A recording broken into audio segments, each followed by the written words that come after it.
Question. Good afternoon. I call this meeting to order of the Boca Raton Airport Authority, and it is Wednesday, December 13th. Ms. Landers, please take the roll. Mr. Tucker? Here. Mr. Noble? Here. Mr. Kogo? Ms. Bud? Here. Mr. Golden? Here. Mr. Now? Here. Howard? Here. A quorum is present. Approval of minutes. Is there a motion to approve the minutes of the November 15th, 2023 Master Plan Workshop? Second. Second. Any discussion? All the neighbors, all those in favor, please say aye. Aye. Motion carries. Is there a motion to approve the minutes of the November 15th, 2023 regular meeting? So moved. Second. Any discussion? All those in favor say aye. Aye. Ms. Bennett, any agenda changes? No, sir. Item 4, election of officers. Chair states Ms. Budd is currently unable to continue in. Oh, We're going to be traveling a lot next year, this upcoming year. And my fear is that I will miss more than one, perhaps more than two, maybe more than three, but hopefully not meetings. And this is not a particularly good year for me to be head of finance. So I'm going to have officially resigned, not from the board, but simply from the position of being head of finance committee, and turn it back over to the chair. so that means the board will now need to elect a new secretary treasurer to complete the term through May 30th, 2024. Ms. Petrick, could you please provide an overview of the authority bylaws and Robert's Rules of Order? Certainly. So as you've indicated, the board is governed by the Robert's Rules of Order. The process for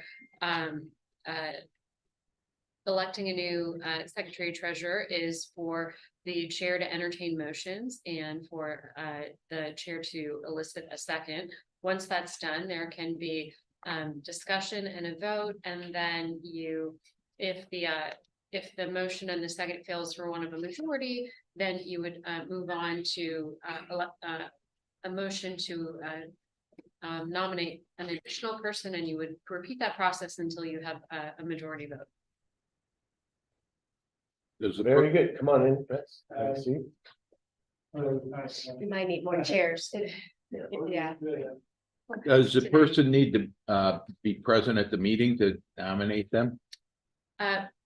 Traditionally, you would ask if the person accepts the nomination, and therefore you would typically want the person to be available. However, it's not an absolute requirement.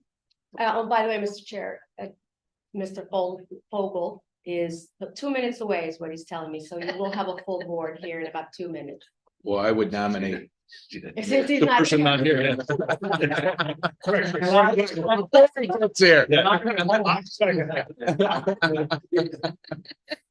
But we could perhaps want to see if he accepts the nomination when he arrives, so. Okay, is there a second to Mr. Noble? Yes. Okay. Second. Hi, Mitch. How are you? Glad to see you. You're the new person. Let us tell you what happened. Question, are we able to take a vote and it could be effective pending his acceptance upon his arrival so that we can move on? There's nothing. There's nothing in Robert's Rules that prohibits that. All those in favor, please say aye. Motion carries. Congratulations, Mitch. Okay. All right, moving on. Public requests. If any member of the public wishes to provide a comment on any item, the time to do so is now. Please complete a public comment card identifying the item upon which you wish to be heard and provide it to Ms. Landers. The public comment cards are located at the back of the room. Each member of the public wishing to comment will be provided with 5 minutes to do so. The chair reserves the right to move the public comment opportunity on a specific agenda item to the point in the agenda when that item is to be considered, and or to extend the allotted time per speaker. Ms. Landers, any public requests? Yeah. Consent agenda, any, there are no items on the consent agenda, I see. Federal, state, and municipal input. Ms. Bennett, anything here? There's nothing.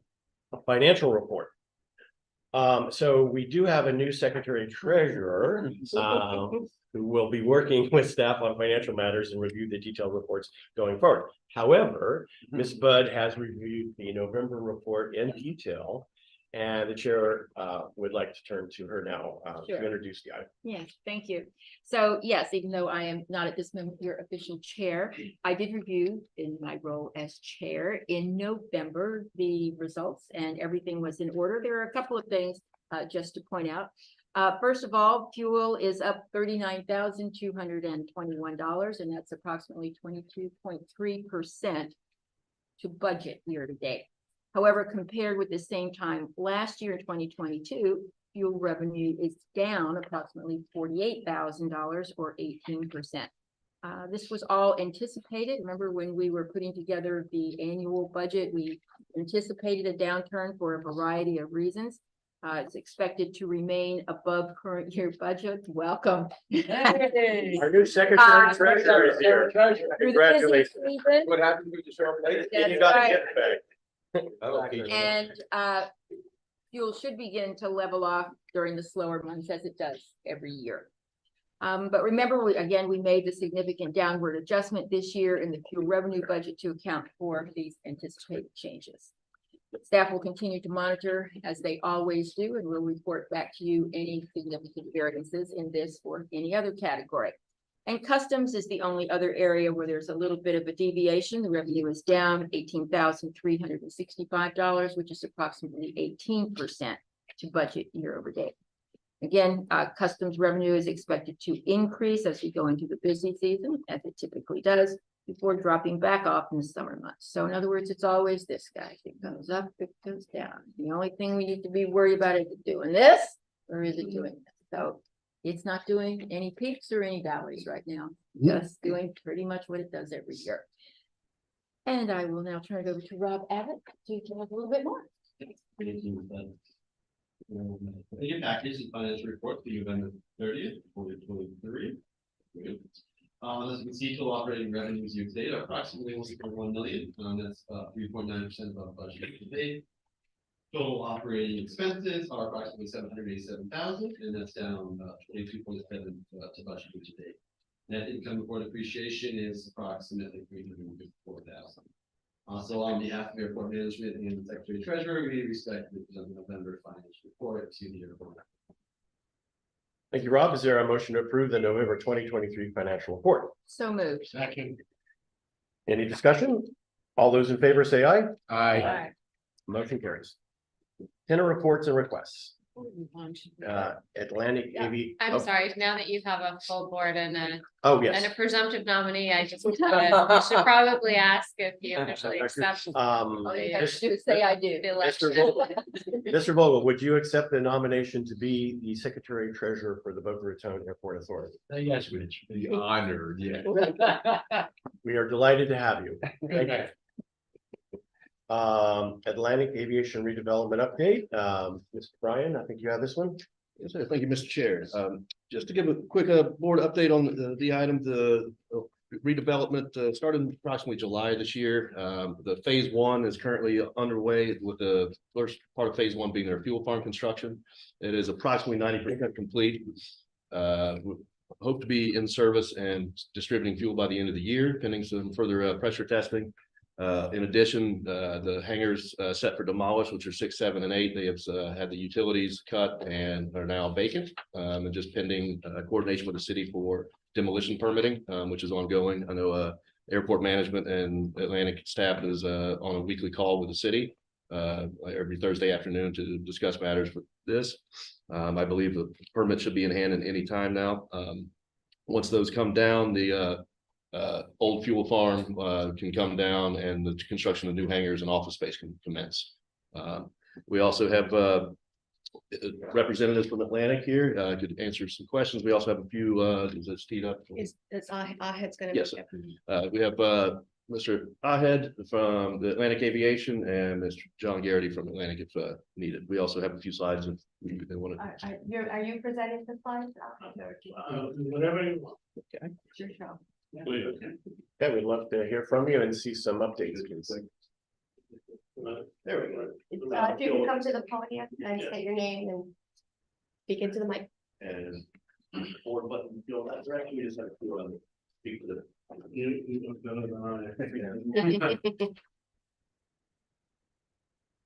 Good afternoon. My name is Ahi Shakespeare. I'm with Atlantic Aviation. I'm a VP of Construction and Development.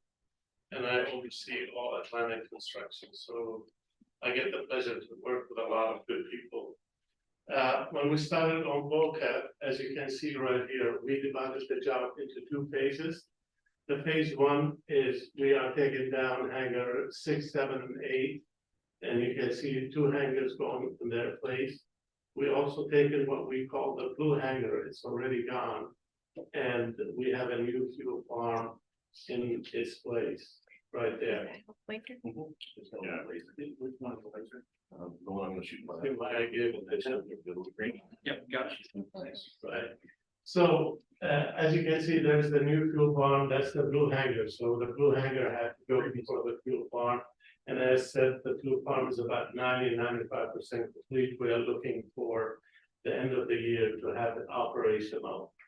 The other thing we did, we went to hangar 9, which is the one right there. And we added offices and a VSC building, a ground service equipment maintenance.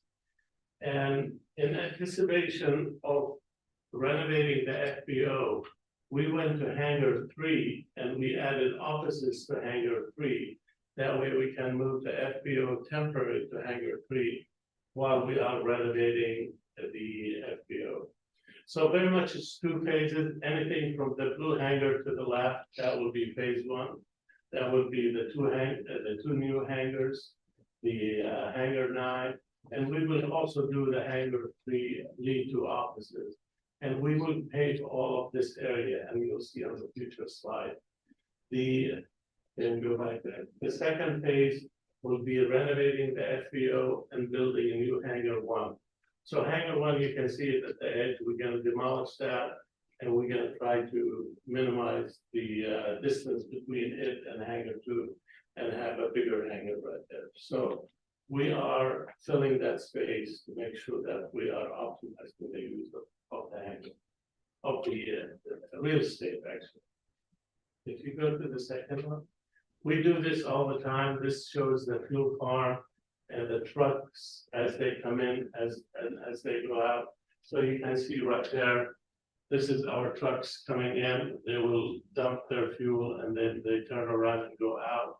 And our trucks will be coming from here and they go like this and they go there.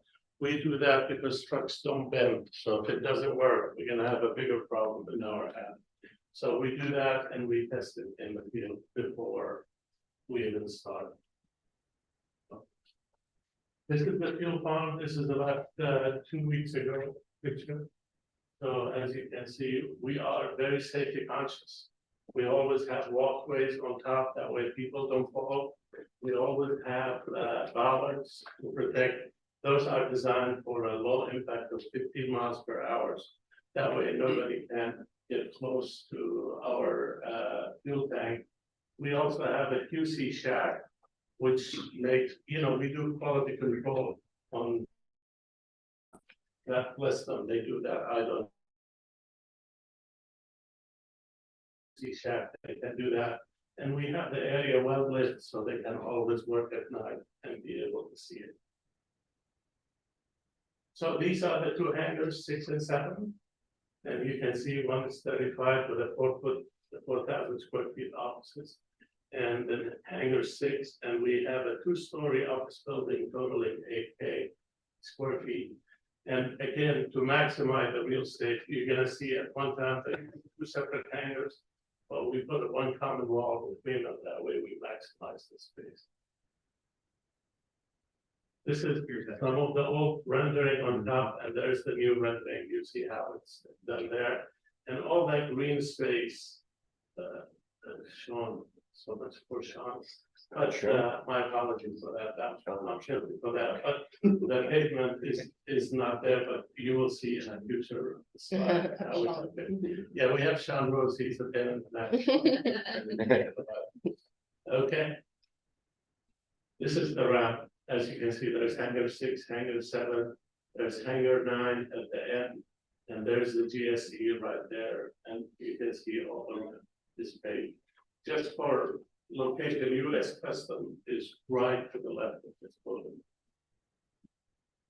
Hangar 9 is the Prevera hangar. Is Currently. that eventually they get to go to hangar 6, that's what. These are some elevation of the offices, this is the hangar 3 lean-to. And we've done that in a way that we can use it as a temporary FBO. And eventually we will convert it for office for a future tenant of ours. So that's what we have in mind. There's hangar 9 on the top. You can see the GSC equipment, we have an overhead door. That way we can get our equipment in and out. Here's the floor plan of that. Yeah. That's all John's special. He loves that because eventually he's gonna have his GSC maintenance, so. And this is kind of be right there where we done it in a way that we can use it as an FBO.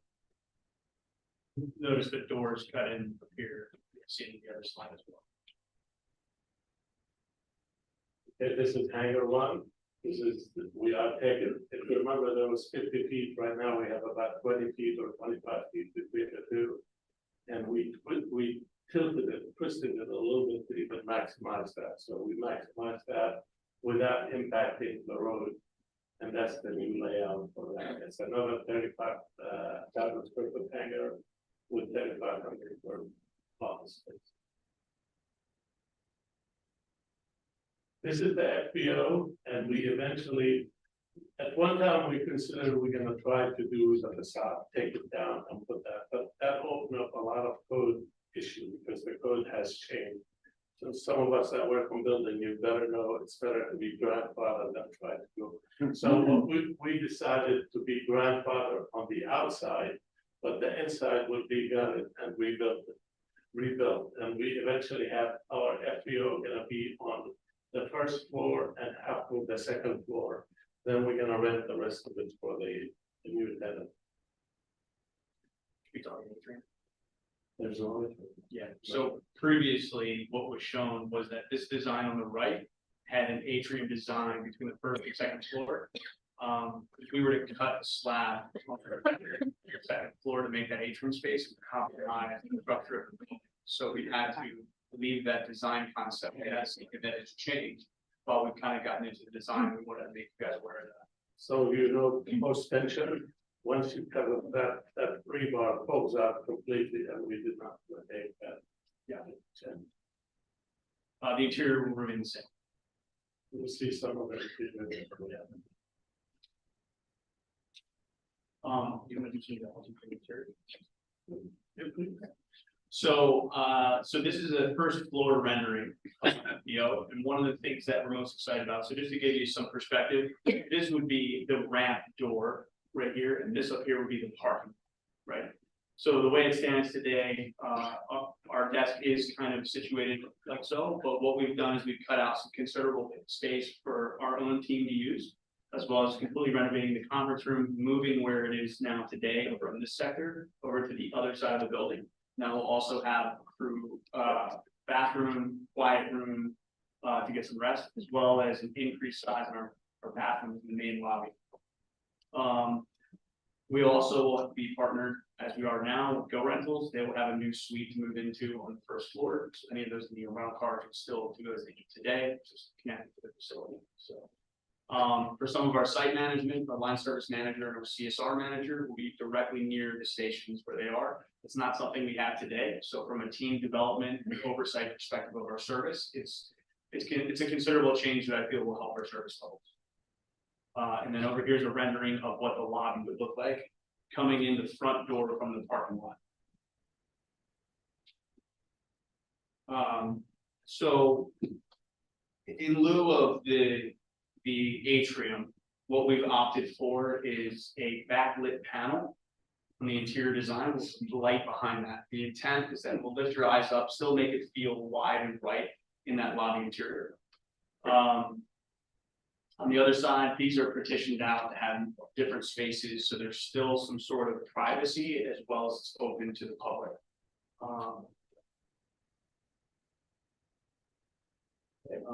So we get back, there's the north ramp and the south ramp. And everything we're gonna do from the blue line this way, that will be phase 1. We are gonna pave the ramp on the north side as well, but that will be part of phase 2 when we get there. But here at And one drawing can show you the phase one and phase two. This is some more renderings of what we have. Okay, so like I told you, we're gonna have two phases. So I want you to close your eyes on phase two because phase two, eventually, we're gonna start designing it after we finish phase one. We figured it's better this way. So for phase one, the scope of work on the fuel farm, we got American Environmental who built about 10 or 12 fuel farms for us thus far. So they are doing our work. We have their certificate of insurance, builder's risk, permits we are in hand, and we have started. And again, back in November, we anticipated completion in 12 by the end of this month, and I think we're gonna hit it. It will be close, but we're gonna hit it. And all we are waiting on FPL, the Florida Power Company, which I think they're coming next week. The building, which is 6 and 7, we have a contractor called Auto Builder. They are out of West Palm Beach, so they are local. We have a contract with them. We have a certificate of insurance. Builder's risk, we should be, no, actually, we got the builder's risk and we send it to you. We're working on the insurance part of it. Payment and performance bond, we did this. We anticipate the permit to be by 1:30, and that's the part that changes. If we get the permit in hand, then we are gonna start in 1:30. So that's the permit in hand, construction will start, and we think completion is gonna be about July of 2025. The demo permit, we talked about, I think, again, we anticipated the December one, we didn't have it yet. We still have a couple of issues to resolve. But we hope to get it, and you will see 5, 6, 7 gone.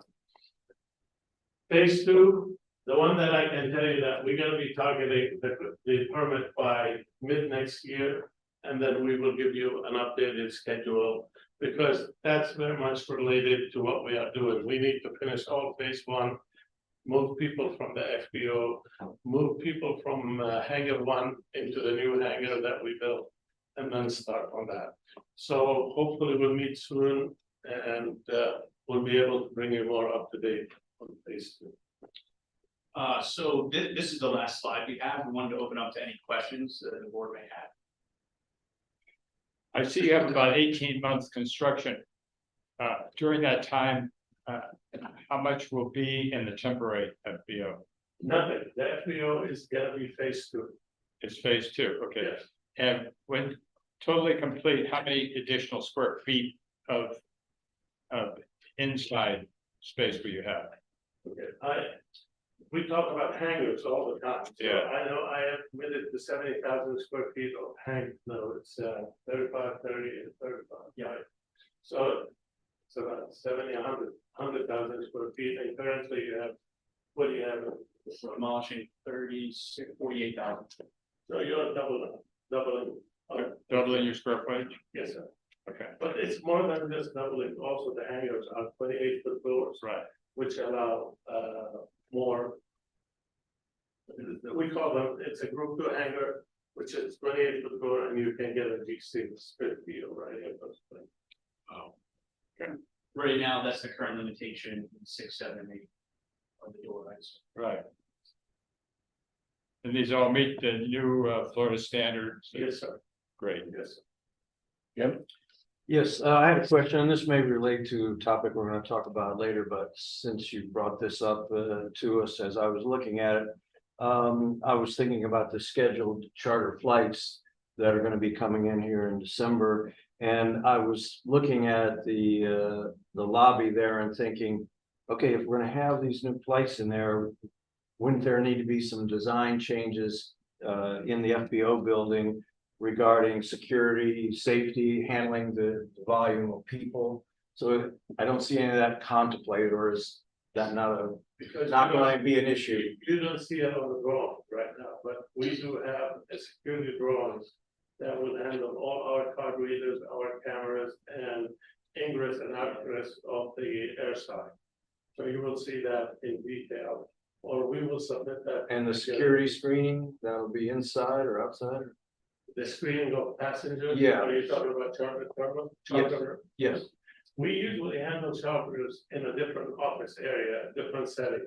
So the charter will not go through the FBO. Yeah, conceptually, that's something that's been talked about in potentially an office suite that's adjacent to the ramp with hangar one, where you would have access to do all that and have facilities to support it. I won't get too heavy Right into now, it, that's because conceptual. but that'll be in a different building. But seriously, a charter terminal, as we call it for the charter, it's nothing but an open space, seats to the right, seats to the left. A counter to get food on, because some of those players, when they go, they need the food, and then the screening by the door. Yeah, it's very simple, it's not as elaborate as a FBO. Gotcha, understood.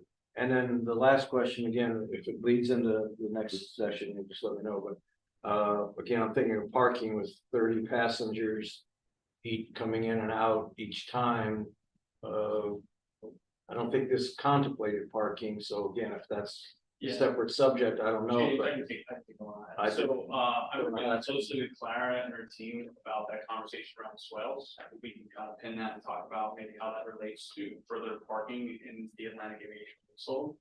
So we're open to what that looks like, and we just kind of have to kind of look into that a little bit more closely, and maybe there'll be another opportunity. But in the meantime, are we not seeing that as an issue, or No, seems like it would be? we have a parking plan Okay. set up.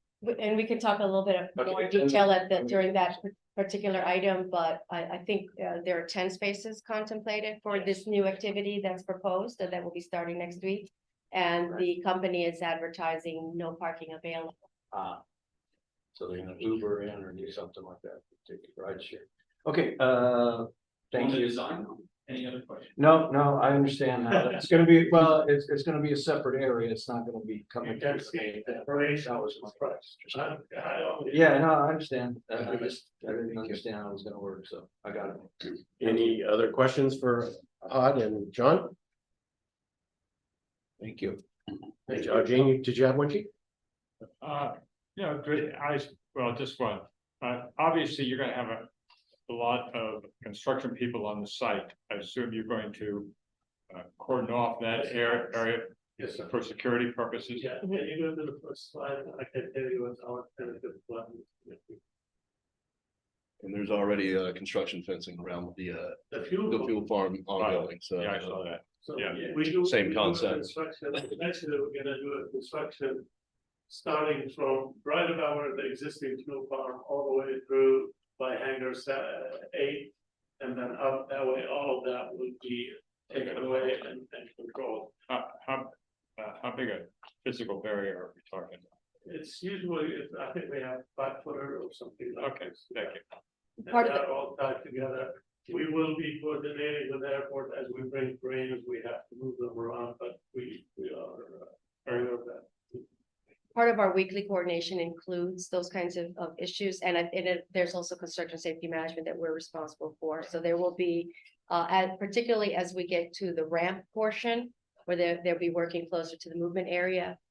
There will be a formal plan that's put together to address the movement of people and vehicles. We make sure most of our people are aviation aware, because that's what's safe. And we do badging, right? Yes. And that, All the contractors who have access within the airport get badged through our office. Thank you, gentlemen. Appreciate the update. Item B, Atlantic Aviation Special Event Request. Travis? Thank you again, Mr. Chair. Thank you. The airport management has received requests on behalf of Atlantic Aviation and BRAA, one of their tenants, to hold a special event on March 2nd of next year from noon to 4. This event's partnering with the Boca Historic Society, celebrating World War II and its aircraft. So it's pretty fitting for the airport. Located in Hangar 9 as usual, the Purveyor, approximately 250 people with valet parking available as it's needed.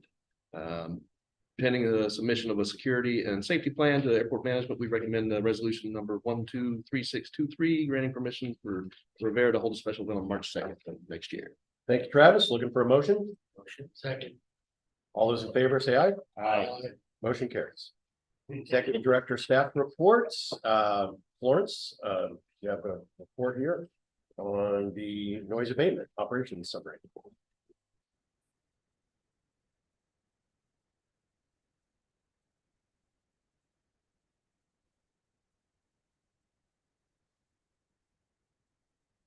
Thank you, Mr. Chair. The operations and noise abatement report for November 2023. Start off with the annual operation, or the, the monthly operation. 6,944 operations were reported by the control tower for November 2023.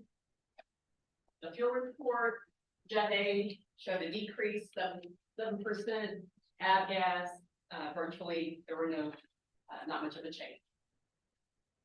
The noise abatement, we had 582 noise concerns from 4 different households received in November 2023. For the customs report, we had 144 aircraft and 695 passengers that were cleared by customs in November. That was a 12% decrease compared to November 2022, but a 46% increase compared to last month as we go into the busy season for the year. There were 28 destination airports that the flights came from into Boca. After hours clearing, there were 48 after hours clearing outside regular business hours customs. And just to note that there were no flights that cleared during our voluntary curfew hours. And that concludes the operations and noise abatement report for November 2023. Yes, Jim? I just had one question as I was looking at this, and I know we track by the number of flights coming through customs, but it seemed like 695 passengers was a big number. Is that bigger than normal, or I'm just not paying attention to it in previous months? Oh, we had 1,000 one time. Do we have 1,000? Yeah, a couple Come months. through 1 month? Yeah. Okay. All right. Yeah, several of the flights came from Europe too, so they just tend to have, the larger aircraft with more passengers on board than just a Bahamas charter kind of. Yeah, how long of a flight is it from Turkey to here? Doesn't matter. It's a pretty. I believe that one probably about 13 hours, give or take. Thank you, Florence. Thank you. Item B, discussion on minimum standards affecting scheduled, non-scheduled charters. Ms. Bennett? Thank you, Mr. Chair. As discussed at the last board meeting, an item came up that we found out about of a proposed activity that is planned to take place at Atlantic Aviation beginning next week. Regarding that would actually be a scheduled charter operation. As we discussed briefly, this necessitates an update to our minimum standards or a review of our minimum standards, because currently our minimum standards do not allow for scheduled charter services. So it necessitates a review to ensure that our minimum standards are in compliance with our federal grant assurances, as well as that our minimum standards are fair and balanced to accommodate our existing tenants and any proposed new tenants. As part of that process, we had a meeting with our tenants after Thanksgiving. We recognized that more thoughtful and comprehensive review of the minimum standards and rules and regulations is warranted. So what we propose to do and what we have done is under my authority have provided JSX and Atlantic a 90-day temporary authorization to begin their operations next week to conduct their activity. As part of that, they are required to comply with our existing minimum standards, our existing rules and regulations, as well as the lease agreement between the Airport Authority and Atlantic Aviation. JSX has provided us with a lot of information that we're currently going through and reviewing. We're waiting for some additional information from Atlantic Aviation. We received certificates of insurance from JSX as well that our insurance risk management team will be reviewing. And our team has done quite a bit of research and reaching out with other airports. As you know, this is not the type of activity that we normally have.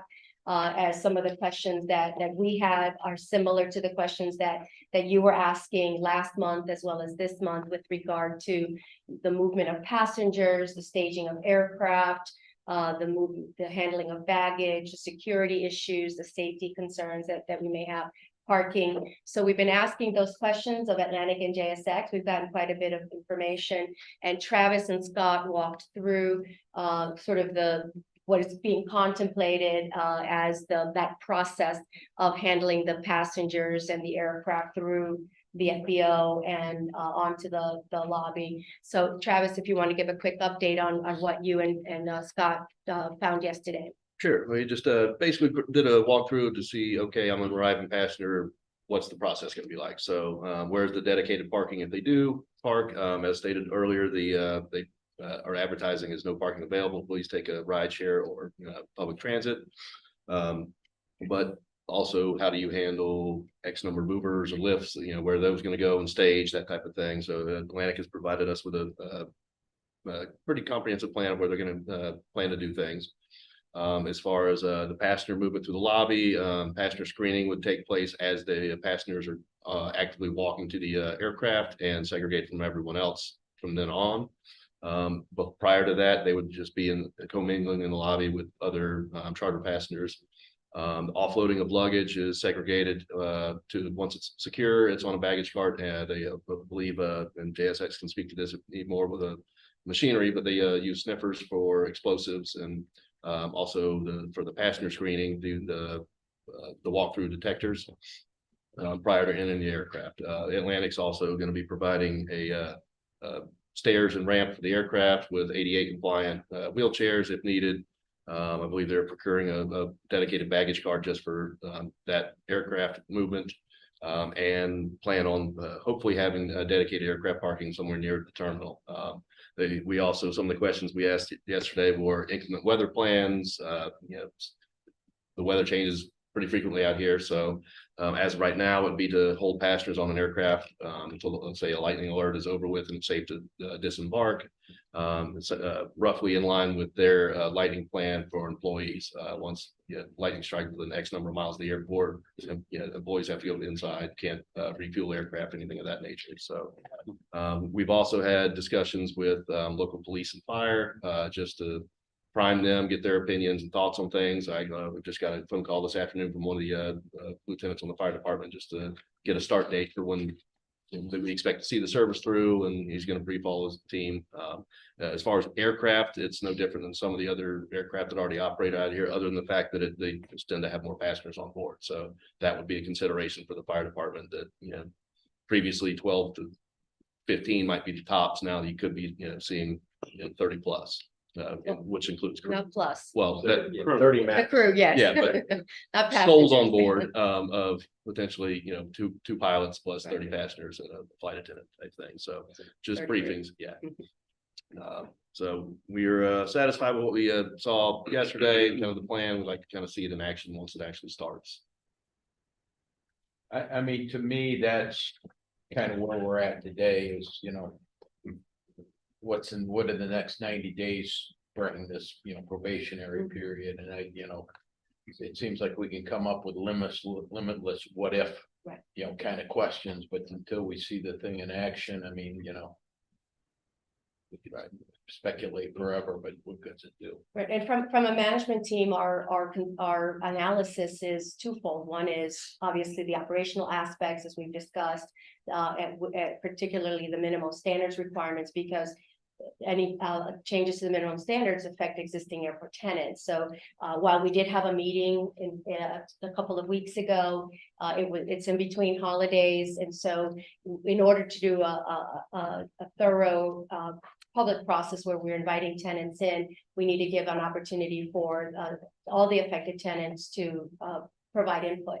So our goal is to prepare a draft and work with the tenants, have a tenant meeting in January, at least one, possibly two, depending on the nature of the comments that we receive on the minimum standards update, particularly related to the charter activity. And we're also reviewing rules and regulations, which the minimum standards impact businesses, whereas the rules and regulations deal with behaviors of passengers, vehicles, and people, vehicles, and aircraft. So that also bears review. As Travis mentioned, the other concern from an operational safety perspective is the emergency response. We have an emergency response plan. You'll recall that we did extensive training with the entire fire department in May and June. So our initial discussions with them are, we may need to review our existing emergency response plans because of the capacity. It's 4 flights a day. Yes, it's 2 arrivals and 2 departures, that at least that was what we've been told. So that's a lot more volume of activity that we normally see. So And how many days a week? 4 days a week, is that correct? 4 days? 4 days a week through April. Specific days? I'd have to defer to Atlantic and JSX. Their start date is next, the 21st. I'm not certain of when the Thursday through Monday, and through what day in April, do you recall? After Easter. Through April 16th, so through season. So you're right, Mr. Nobles, that gives us an opportunity from an on-the-ground operational level to take a look at it. Now, as management team, our other review, portion of the review relates to this lease issue, as well as whether this type of activity is appropriate for this airport based on the regulatory environment, based on what are differences in the language between the statute and the regulation. So we're still continuing to do that analysis and take a look at, again, what does that mean for Boca Raton? But having the activity to give them a temporary approval authorization allows them to begin their activity while we conduct this analysis, because quite candidly, we would have preferred to have this analysis conducted before they started, but that's just not the way that the process worked in this particular case. So you mentioned stakeholders like the tenants. What about like HOAs and community organizations locally? I can just see that it's important here to be kind of proactive with the frequency of these flights, and that we haven't done this before. Is there kind of a plan on how we're going to reach out to these interest groups? And We're certainly working on messaging with regard, that's part of the analysis as well, as far as, what can the airport authority do? We did not track this type of activity because, again, we did not contemplate that scheduled air service was within our capabilities as a true general aviation airport. So part of the review includes understanding, what our responsibilities are now that this type of activity is proposed here. So are we required to accommodate, or are there other avenues that the airport authority can take? So part of our review will include that messaging to the community as to what the authority's position is and how we are handling this activity while we're conducting the analysis. So there'll be messaging that we put together. What is helpful, as Travis mentioned, is that the aircraft are no bigger or different looking, than anything we already have operating here. So it from flights above people's homes, they're not necessarily going to notice a different type of airplane. It's a business jet, in essence, a bigger business jet. But the notion of scheduled air service and I can hop on an airplane is it is different. And so we're working on that. I can just see people talking about Right. this, and I see that when we talk about the community engagement report, there's actually a question. Right. Are airlines flying in and out of Right. Boca Raton? So I just think whatever we can do there to be prepared for some of that. Ms. Buck. Absolutely. I agree with what you had said. I just think that we need to determine legally what can be done and what. In other words, it'll all be ready. This wouldn't be rolled out until this provisional piece is determined. So right now, we're saying provisionally, yes. But in the background, we're saying, however, this is not a permanent yes, go ahead, even though, because there are regulations that may or may not comply with state regulations, or the state. They're all federal, but there's a So sort of an anyways, inconsistency. So would we have like a holding statement or something that we would just say if somebody calls up or it hears about, because a press release has gone out, right? So it's out there publicly, and it just feels like we just need to have something at the ready. Yes, Agreed. rather than being, in my words, rather than being proactive, it's ready. If asked, we would answer, and yes, the entity has put out their own press release, but if we were to put one out, it would be, we're looking into it. It's happening now. Yeah, we're aware of it and we're working closely. right, Yes, absolutely. And that is our intent, is to sort of have this message ready if we start to have a negative Right. reaction. Very good. Any, yes, Jim? Along that line, then what was the outcome of the tenants meetings, sticking close to home, you know? Definitely, the community surrounding is one thing, but the tenants meeting was, can you describe that or? We had, in addition to Atlantic Aviation, had 2 other tenants attend. I think the biggest concern that I'm hearing is, again, making sure that the minimum standards are not amended to deal with one particular operation, but that they are fair and consistent for everyone. That is our primary responsibility, to be fair, reasonable, and to not negatively impact one in order to accommodate another. So that's the premise. And unfortunately, again, because of the timing, we wanted to really try to get this out to the tenant community as soon as we were able to. It was the week after Thanksgiving, and the charter operators that we really want to hear from, they just were not able to come.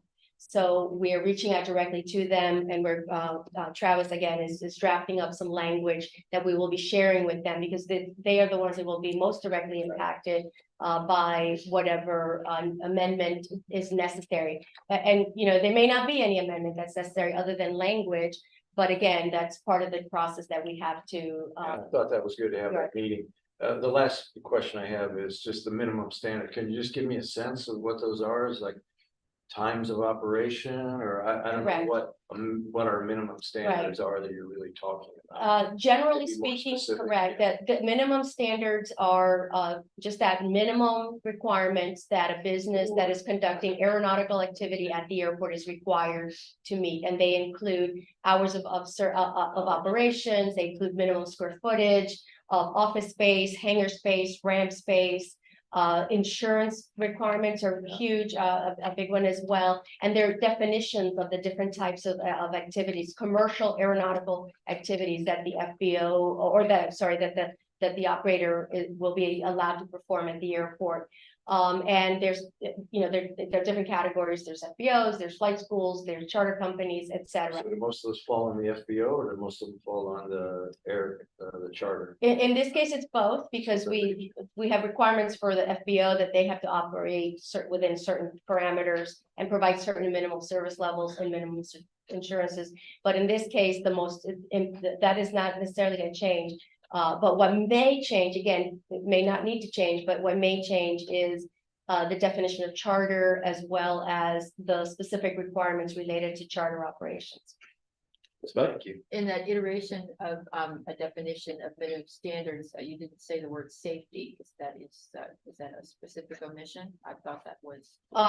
Well, the goal of minimum standards is to provide a level of safety and of service to the flying public, to the customer. So absolutely. That's where the insurance comes in. That's why, you know, things like what is the appropriate amount of space on the ramp, to make sure that if you have a hangar, if you have a certain number of aircraft that you're minimally required to operate, then how much ramp space are you required to have to move these airplanes around? So it is a service level requirement, minimum level of service that they're required to provide to the flying public, so that if somebody comes to the airport, any operator that provides that category of service will have the same minimum level of service. Gene. Oh, sorry. I just want to be clear that the overarching consideration is safety. It always is safety. For us, it is, but minimum standards are really about economics. They're an economic regulation. So, but yes, absolutely, the safety is paramount. But that's economics does not trump safety. No, it does not. I think that's important. It is. because, Of course. It's everything. Anybody can come in and go, you know what, I think I need 500 square feet to turn this baby around. Say, well, Right. you know what, we think you need 800. Correct, absolutely. That's pulling those numbers out of the air, and it's more economical to them, but it's not, doesn't fall within, I guess, our definition or FAA's definition or somebody's definition of safety. So. Gene. Is SJX here? JSX, yes. May we hear from them? Just state your name and your company name and address. Yes, speak into the mic, please. Thank you. Hello, my name is Ian. I'm the general manager for JSX. Here to answer any questions that you guys can have. Yes, sir. Allow me to start. What does SJX stand for? JSX stands for for a joyful, simple experience. That is. But, Okay. it's just JSX. We just. Yeah, jokes. Are you, Experiences. Yeah. we were talking about the community awareness of your presence. Are you planning to do any local advertising? No, our advertising for right now, y'all stands online and virtually. I'm not 100% on everything, but we do not plan on having any advertising physically in the Boca area. It's, social media right now runs the world, so we have advertisements going through Instagram, Facebook, such things like that. You're operating a 30-passenger airplane, but obviously that would be a big load. What is your average passenger load? I'll have to say our average is about 15 to 19 passengers on most of our days. Of course, we do have our peak days where it is 30, but most of the days are usually average between 15 to 20 passengers. Yeah. Presuming you're successful here in Boca, we hope that you are. Would you be looking to expand to other routes? I would hope so. That is a question that I am not 100% sure on it, but I would believe if this market does well, we would like to expand it. Can you share with us what your break-even numbers to be successful is? I do not know that. I'll have David Dubinsky, our contacts, to reach out to you guys to get those numbers. Okay, I believe you operate in conjunction with the United Mile Plus program. Yes, sir. We do. Can a person use their United Mile Plus points to purchase tickets on your aircraft? Not as of right now. We're working towards that, but right now you're only able to acquire miles, but you can't purchase this with the pilot program. Okay. Let me ask a couple of security questions, if I may. Approximately what percentage of your customers do you find are repeats? Quite a bit of it, I would say. There are regular customers. I'll say about 60 to 70% of our customers are regulars. Okay. And then when they purchase if a person purchases a ticket, do you ask for their TSA pre-check number? We do not do any of the TSA checks like TSA does. We do, once a customer comes into the FBO to check in, we require to see their photo ID.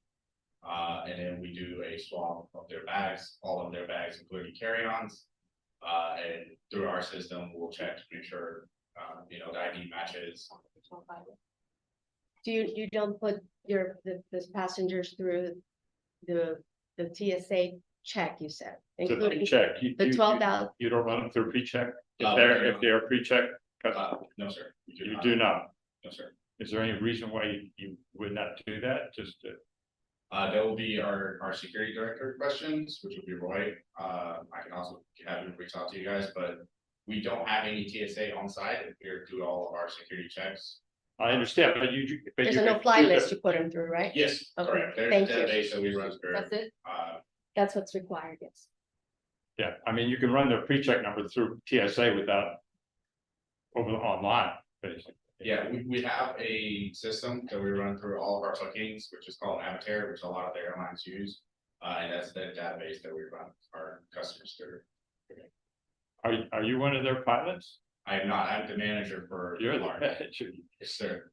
Your crew level, do you provide what do they call them now? Crew member? Not a steward. Flight attendant. Flight attendant, thank you. I want to be proper. Do you provide flight attendants? Yes, sir. Each of our aircraft operates with 2 pilots and 1 flight attendant. Okay, thank you. I had a couple of questions.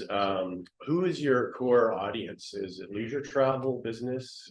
What is your target market? We expect the route that we do right now, that we plan to do from Boca, which is to New York. It's a lot of business travel and with families as well when they come down here, or there's snow season down here. So a bit of both.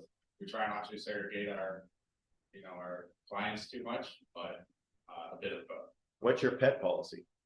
We allow service animals, We allow big dogs, which are considered animals that require their own seat, and you would have to purchase their own seat and will allow liability for the company as well.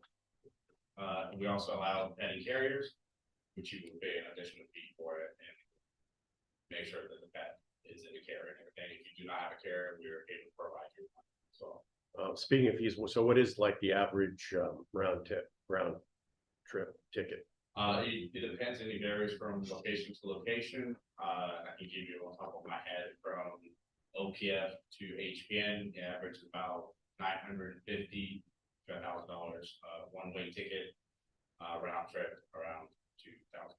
That's a Balaka to White Plains. Gotcha, okay. And where's JSX headquartered and where else do you fly out? We fly to a lot of locations. Our headquarters is in Dallas. We have a lot of routes from OPF, meaning Opelika, to White Plains. We start Marsh Harbor tomorrow. We also operate to Dallas, and then from Dallas, we do Dallas to Houston, Dallas to Austin, Dallas to Phoenix, Vegas. We're really well established in the West Coast as well. We do Burbank, Marsh County, Santa Ana. We do Colorado as well, Gunnison, Boulder, and Nashville as well. Are you a publicly traded company or privately? I am not 100% sure I can give you a correct answer, so I will let David get back to you. Okay. Where's your Marsh Harbor route to? It will be Opelika to Marsh Harbor back to Opelika. Okay. Any other questions? This question for Clara, it's on the topic of capacity. Has our airport ever extrapolated what maximum capacity is? Of passengers? No, Yes, in the master plan, there's an annual service volume Mhm. that I think was 140,000 operations a year. That at that point, and it doesn't mean the airport can't accommodate, it just means that's when delays are experienced. I mean, as far as to Cheryl's question, as far as operations now, which is roughly 7,000 per month, I mean, it's kind of a rounding error to start with respect to just looking at operations, not talking about other issues like parking, passengers and all that stuff, but planes touching down and taking It's off. 4 a day, 4 days a week. Yeah. So, For But only in the winter. for Did 4 I months, understand that? for 5 months of the year, yes. Yeah. so that's 64 operations versus Like- 7,000 a month. Excuse me, let me correct myself. This initial phase is for those 5 months. My understanding, based on the conversations with JSX, is that they'll take the summer break. They will restart presumably, assuming that they receive extended authority or permanent authority, and that the federal regulatory environment doesn't change. They would start back up in October. Anything else? I just have one more, just on Yeah, yeah. overall operation. I did go onto your website and read around, but just explain to me, how many planes would you have and how many flights a day are you operating now? Countrywide, I'm talking about, just to get a scope of your operation. Right, I could estimate All about. right, out of Florida, that's your Yes, territory? in my region, as of Florida right now, we do 12 flights into Opelika. So that is 6 departures and 6 arrivals on 7 days a week. If you haven't looked at the website, I would Yeah. recommend everybody to take a look at it. It does have some. It's pretty decent. And how many airports then is that around the country? Dallas, you said, We have California? Dallas, our headquarters. We have airports in Houston, Austin, Opelika. We also have 2 in Colorado, BJC, in Gunnison, Phoenix, LAX, Burbank, Oakland, San Jose, Phoenix, Nashville, being BNA. And I believe that's probably it. And if I may, Mr. Chair, most of those airports are certificated airports. They are Part 139 certificated air carrier airports. They do operate at a handful of pure general aviation airports like we are that are uncertificated, which is why the FAA is looking at this regulatory kind of gap that exists.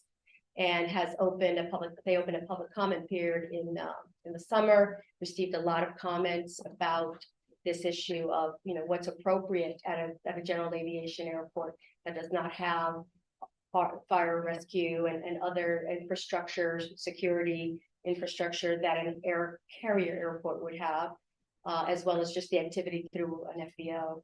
So there is oversight that is being evaluated by FAA to potentially to evaluate this issue. They received 16,000. I mean, they received a lot of public comment about this issue. So there is attention at the federal level as to, again, what type of airport and where on the airport is this type of activity really appropriate.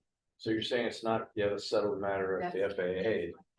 I don't believe that it We're is. still doing. For general aviation. Right. And For there, general aviation. for general aviation and there are still, then there's also, if, some legal, issues that are litigation that is either pending or may already have started at some airports. So it's not a settled matter as to whether this type of activity, will continue to be ambiguous, if you will, at airports like Boca Raton Airport.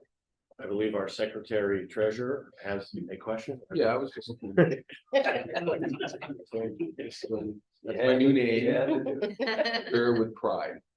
I hope I'm up to the job that you got. So my question is, do you do connecting flights? Like, for example, do you fly from A to B and then B to C, and is there like a to C price?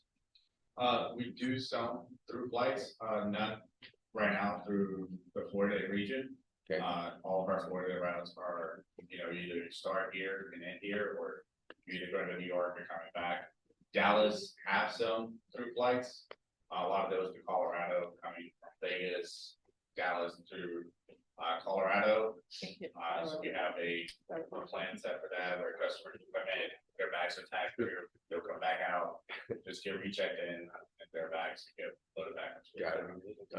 And Mr. Chair, I apologize for not mentioning it sooner, just got sidetracked, but we do have Steve Ossett with Kaplan, Kirsch and Rockwell as part of the legal team on the call. He's joined us in this meeting. So if you have any questions regarding again, sort of the regulatory questions that we were talking about, what the FAA may or may not be reviewing, he is on the line if you and available to you if you have any questions of him. Any questions from the board, legal wise? And he's a representative of ours? Yes, he's on the team with Amy. It's Kaplan, Christian Rockwell. They're the aviation specialists who are partner or been on the team with Lewis Longman and Walker. Steve, are you on? I am on. Good evening, everyone. Good evening. Thank you for joining us. All right, I have a question. Steve, then what can you tell us about the status of the review by the FAA and where that stands and what's going on at the federal level that we should be aware of? Certainly. Clara did a good job of summarizing it. I'll just add a couple of more details. The FAA did issue in the fall a proposal to consider revising the regulatory definition of what constituted a scheduled operation. As Clara suggested, scheduled operations are generally required to use only certificated airports if they are using aircraft above 9 seats. But the current regulatory definition of a scheduled operation exempts certain entities called public charter operators, which is the mode under which JSX operates from that definition, which is why they are conducting currently operations at airports that are not certificated. The FAA received actually close to 60,000 comments on that proposal. The overwhelming majority of those comments were from customers of JSX and other public charter entities that urged the FAA not to make any changes. However, there were many comments in favor of treating operations like JSX the same as any other type of scheduled operation where the destination airport and the originating airport are all determined in advance. The FAA has not indicated a timeline for moving forward with that rulemaking, or indeed whether they will move forward with that rulemaking. But we expect to hear something from the agency within the next couple of months. As you may also be aware, the FAA is up for reauthorization. The federal statutes that authorize the agency are expiring. They're expiring actually the end of this month, but there was a amendment, a bill that was recently adopted by the House to push that deadline off until March, and we fully expect the Senate to take that up, pass it, and send it to the president. But it is possible that we will see language regarding this issue in the FAA reauthorization bill once that ultimately comes to the floor in the next couple of months as well. Thank you. Any other questions for legal counsel? Any other questions for our representative from JSX? I'm sorry, just as a matter of procedure, you identified yourself as Ian. For the minutes, could you provide a last name? Ian Stelling. Thank you. Thank you, Mr. Stelling. Appreciate it. Lots of good comments there, and I'm sure there'll be more as we continue on. Okay, item C, Community Identity and Community Engagement Program Update. Ms. Bennett. Thank you, Mr. Chair. As you know, we've had quite a bit of activity over the last quarter with our community, our corporate identity and community engagement program. So lots of fun stuff that's in the presentation, but I'd like to introduce Yvonne Garth with Garth Solutions, who is our marketing and communications firm, to just give you a highlight overview of some of the materials that you've already reviewed in your background materials. Welcome. Thank you and good evening, and I have the pleasure of providing the community engagement program. As Ms. Bennett mentioned, my name is Yvonne Garth, President of our solution. And we've had the privilege of serving you as a party for the last year. So just the reporting period is for September, October, and November. Starting with website analytics and visitor traffic, where we to share with you that we had an uptick in visits to the website of about 9.5%. We think that's attributed to some new content that we're featuring on our website, which is the history page that provides a historical overview and timeline of the airport. Social media analytics. Right here. We post on average about 3 posts per week. We try to on Instagram, Facebook, and Twitter, or X, formerly Twitter. This quarter, we did see an increase in engagements of about 31%. We did also increase the number of posts from about 111 last quarter to 140 posts this quarter. Our top post for the quarter is Robert Pratt's certification. Yay, Robert! So congratulations, Robert. But you know what this also tells us is that human interest stories are very popular, and we want to make sure that as we look at content moving forward, that we continue to tell stories that the community and stakeholders want to see. A quick recap. I know there's a lot of content here. I'm not going to go through all of it in the interest of time, but I just want to highlight some of the community outreach activity from the airport in September. The highlight for September was, sorry, I just had, there's not, we go backwards. You pointed that way. Pointed that way. There you go.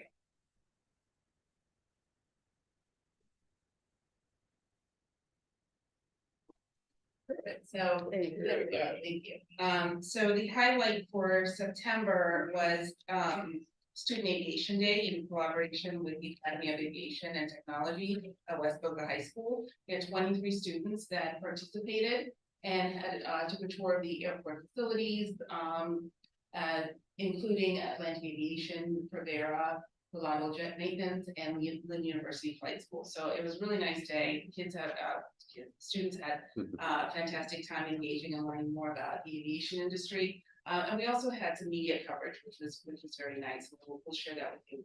I'll share that with you a little bit later. For October. There we go. For October, just to quickly highlight, October, as you may all know, is Breast Cancer Awareness Month. And the team participated in the American Cancer Society, Making Strides Against Breast Cancer Walk. Additionally, as you may also remember, that this was also the month for the FAU tailgate party. November. The highlight for November was the mayor's ball. That was really the key event. But in addition to that, it kicked off the Toys for Tots. So for the month of November, really culminating until yesterday, we collected toys throughout the month. And this morning, actually, the Marine Corps came by, picked up the toys. We had an opportunity to take some photographs and some video. It was pretty successful. So I would actually like to ask Ms. Bennett to offer some details and statistics. Yeah. Thank you. So we were so thrilled to have once again the continued participation in the drive for Toys for Tots from all of our tenants. We try to incentivize the collection of toys through a contest whereby the company that collects the most toys gets a pizza party. So this year you may see a budget adjustment because this year's winner is Atlantic Aviation, collected the most toys. So we're very thrilled about that. Thanks, John. That's going to be a big pizza party. So in total, we estimate that we collected our tenants, and we're also a community drop-off point as well. So there's another opportunity for us to engage with members of the general public to bring toys to all of the facilities at the airport that are collecting, as well as here in our admin building. So we estimate that we collected about 1,000 individual pieces. A whole truckload, and we had, as Yvonne mentioned, the Marines came by today to pick them up. We had several members of our board help us load up the truck, so thank you so much for those of you who were able to join us. And we had a great representation from the tenants here today as well in helping us load up the truck and meeting the Marines. So it was a really great morning. Thank you, Yvonne. Thank you for that. And really, as we continue moving into outreach, but I think you've seen our photographers and our videographers out quite a bit. We are making efforts to make sure that we capture all of this activity on camera, because it helps us tell the story. It helps us on the website, on social media, and so forth. We would like to take the opportunity today to just share with you just some highlights of the students and their experience on Aviation Day.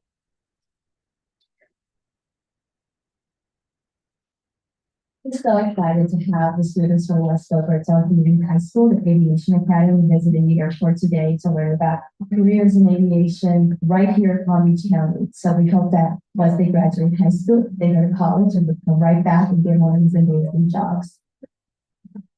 Of course, being a pilot is cool, but I kind of like the mechanical side of airplane, how they work, how they run, weight and balance, stuff like that, the scientific kind of work.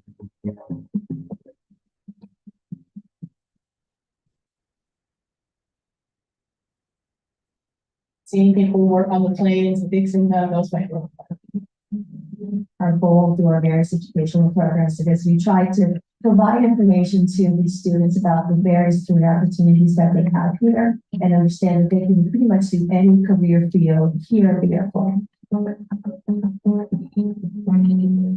I've never thought I'd ever find myself in innovation, but I was highly impressed by everything that's going on. The whole industry is so great, I just can't stand it.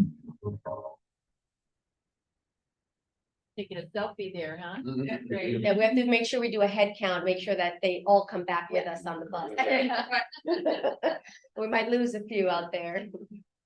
So, that's really one of the funnest part of our jobs is capturing experiences, and we want to make sure that we continue to share that and tell the story of how the airport is impacting little But in addition to that, we continue to offer support through graphic design on collateral materials, marketing materials. We're really pleased that we've had some really good media coverage on recent events. As I mentioned, the media, Sunset Law actually covered students on Education Day, but we also had coverage from the Boca Raton Tribune for the FAU homecoming game, as well as the Mayor's Ball by Aviation Bureau. And as you saw today, we did have coverage. Channel 12. Channel 12, we do. Covered and we will continue making efforts, especially as we get into the anniversary celebration, which really is a lot of moving parts. And I'll share with you just some quick highlights. So the ambassadors have been fantastic. Every month we provide an update for our ambassadors to help us spread the word and share the word in the community. The coffee table book is in progress. We're moving along. And really the goal is, the goal for the coffee table book is to gather content. The theme is past, present, future, but as we celebrate the 75th anniversary, we're going to continue to gather content, and that will culminate into the actual book we're projecting in April, but it will also be accompanied by a video. The website for the 75th campaign has been updated. It's live. And just a quick snapshot, you can see the timeline. That is the new content that was really helped us to get some increase in our viewers and our visitors to the website. So if you haven't already done so, we encourage you to do that. And of course, the mural that was unveiled today. It was very exciting. Some coverage on it. We saw the video, but we are going to follow it up with an updated video to capture the excited faces of visitors out to we have a media kit that has been developed. It is live on the website, and we will continue to work with the media to help us tell the story. And last but certainly not least is we have the reception, dinner reception on January 19th, 2024, which will really be a culmination of to celebrate the anniversary. It will be a signature hangar, and we have lined up we're really trying to use local partners with our caterer as well as the band. And not to be a spoiler, but we do have some very exciting activities that will help us to celebrate the theme, which is the past, the present, and the future.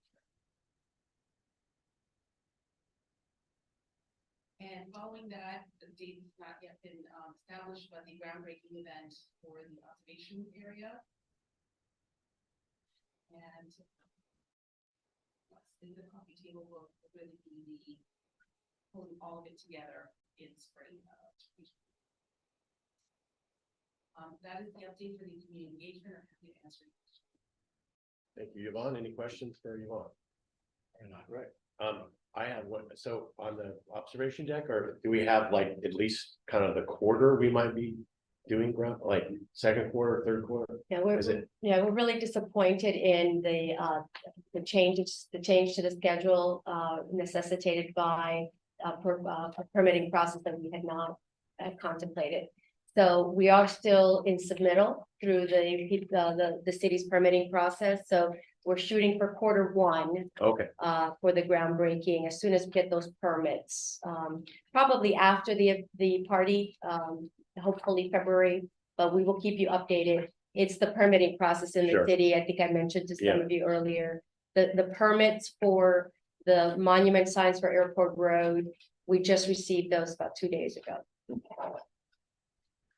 Yes, Ms. Bud? Yeah, just on the coffee table book, were we always looking at April? Because my observation would be just putting that big coffee table book in the mail and sending it to people does not have quite the gravitas that it would say if it was ready for observation. I know it won't be ready for the January 19th. In an ideal world, it would have been, but can we at least think about what we can do besides simply handing it out here? We want to get those target audiences maybe the unveiling of the observation Observation, deck when we open it. Right, and in our discussions, what we had talked about is targeting the spring, because that would have been the end of. Right, no, I get Yeah. it, but I'm just thinking about if, for instance, it would have been ready, Mhm. when we have our big event. It's like, oh, this is wonderful, oh, we've got a flight simulator, oh, look at this great book, it just fits, it needs something to fit into. So the observation besides area an is envelope probably, in the mail. right. Yeah, great. Good So point. so because again, the production, the idea was that it would be it would Right, it so would book capture all Right, the yeah, but you need a- activity, right? So assuming the groundbreaking happens in February, Mhm. then it would be like April, May, or Right, possibly June. exactly. So We but I would think do it's that, 100-day construction. or Yeah, something so that like could So kind of that- time It up, would, right? that would Yeah. coincide, so, yeah. An event, so you'd have, Yeah. again, you'd Mhm. have other people here. you'd Right. have- You'd have the commission Yeah. here again, Yeah, it'll Mhm. serve as the period at the end of the. goodie bag. As the last Goodie thing bag, that- yeah, yeah. wait, yeah. that Right. we get. Mhm. Good. Any other things for Yvonne? Very nice. Thank you so much, Yvonne, for all the great work you and the team are doing. Good job. Appreciate it very much. Yeah. very good. Item C, D, legislative update, Ms. Bennett. Thank you, Mr. Chair. As we have discussed, we want to keep this item on the agenda as we proceed through the appropriations request process. We did submit, as we mentioned last month, the appropriations request in the deadline, by the deadline that was established for both the House and the Senate. Thanks to John Kerrigan with Garver for getting all of the information that we needed to make those that deadline for those forms. There were some amendments and changes that have already been made in coordination with Peggy Dossett-Sideman's office and Senator Berman's office. Representative Sideman is very excited about the project. She had made some suggestions based on feedback that she received. If you'll recall, we were calling the areas A, B, C, D, and E. So she suggested that we change the nomenclature to show that, these are different projects or, individual projects as opposed to phases. I think we were calling them phases A, B, C, and D. So things like that, so that she's kind of guiding us to make sure that the way that the project is represented to her colleagues in the House is easy to understand and clear. So we really appreciate that input. And Chris Lyon is shepherding continuing to shepherd the request through the House and the Senate, and is carrying the torch on behalf of the Airport Authority. Good. Any questions for Ms. Bennett on that item? Thank you. Thank you. Authority board member requests and reports. Go around the horn. Randy? Nothing, it's been a great year and appreciate working with all you guys and that's it. James? Yeah, same here. Great year. Happy holidays, everyone. Yep. Thank you. James? Wonderful year. Happy holidays, guys and gal. Yeah. Mr. Fulton? I'll be back next year. Yeah. Thanks for the warning. Does our new secretary treasurer have anything to say? Oh, I'm going with him. Yeah, everybody, happy holidays, great year, great job again by you guys as always, and wonderful. Thank you. Ms. Bud? And did a wonderful year, great momentum. I've been on a board about longer than you. And it just continues to get better. Congratulations. Yeah. And ending on a high note here, I'd like to read the proclamation that was dedicated during city council meeting on Monday. Mel and Jim and I attended along with Clara and Scott and 3 of our ambassadors. So if you just allow just a minute here for me to read this, because there's pretty good stuff in here. City of Boca Raton proclamation, whereas the Boca Raton Airport has been an integral part of our community for 75 years, providing essential air transportation services and fostering economic growth. And whereas since its formal establishment in 1948, the Boca Raton Airport has evolved and links our city to the world, facilitating investment in tourism and connecting businesses and professional and cultural exchange. And whereas the Boca Raton Airport has consistently demonstrated a commitment to safety, efficiency, and innovation in aviation, contributing to overall advancement of air travel. And whereas the airport has recently enhanced infrastructure serving our community, is updating its master plan to better serve our city and will soon open the airport observation deck. Yay. Residents and aviation enthusiasts, so that's my favorite part. And therefore, Scott Singer, Mayor, City of Boca Raton, do hereby recognize December 28th, 2023 as the 75th anniversary of the Boca Raton Airport. And in doing so, commemorate the airport's rich history, enduring contributions to our community, tireless work of countless individuals who have ensured its success and its vital role in the future of transportation and business for Boca Raton. Yay! So, you're getting a trophy case, right? So is this gonna, this will go in that, we're just collecting all sorts of You might need to. honors and accolades there, yeah. When you expand this room. That's right. Yeah, so this will be added to that as well. Very good. Any public comment, Ms. Landers? Any other business? The next meeting is scheduled for January 17th, 2024. New Year's coming at 5 p.m. in the conference room at the Boca Raton Airport Authority Administration Building. And I ask for a motion to adjourn. Second. Meeting is adjourned. Happy New Year. Well, He's, exactly. Bring home. Thank you. Happy holidays.